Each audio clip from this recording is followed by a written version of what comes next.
Hello, ഞങ്ങളിന്ന് മാമിൻ്റെ വീട്ടിലേക്ക് പോവുകയാണ്. ഫെയർവെല്ലാണ് ഇന്ന്.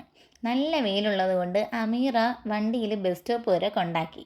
ഫസ്റ്റ് സുൽത്താനയെ കൊണ്ടാക്കിയിട്ട് വന്ന് എന്നെ വിളിക്കാൻ വന്നു. സുൽത്താന അവിടെ ഞങ്ങളെയും കാത്ത് നിൽക്കുകയാണ്. അങ്ങനെ ബസ് സ്റ്റോപ്പിലെത്തി. എന്താ വെയിൽ, കൂടുതൽ നിൽക്കേണ്ടി വന്നില്ല. അപ്പോഴേക്ക് ബസ് വന്നു. ഭാഗ്യം, അല്ലെങ്കിൽ തീരുമാനമായേനെ. ഇനി നേരെ മാമിൻ്റെ വീട്ടിലോട്ട്. കാലം മാറി.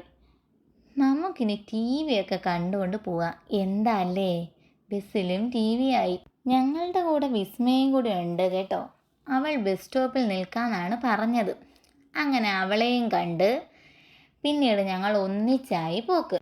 അപ്പോഴാണ് അവിടെ കണിക്കൊന്ന കണ്ടത്. വിഷു അല്ലേ, അതിൻ്റേതാണ്. പക്ഷേ കാര്യമില്ല, വിഷുവിന് മുന്നേ ഇതിൻ്റെ കാര്യം കഴിയും. അപ്പോഴാണ് ഗൈസ് അത് സംഭവിച്ചത്. പട്ടി ഓട്ടിച്ച് ഓടടാ ഓട്ടം. ഞാനും അമീറയും ഓടി ഒരു കടയിൽ ചെന്ന് കയറി. മറ്റോ രണ്ടും മതിൽ ചാടി.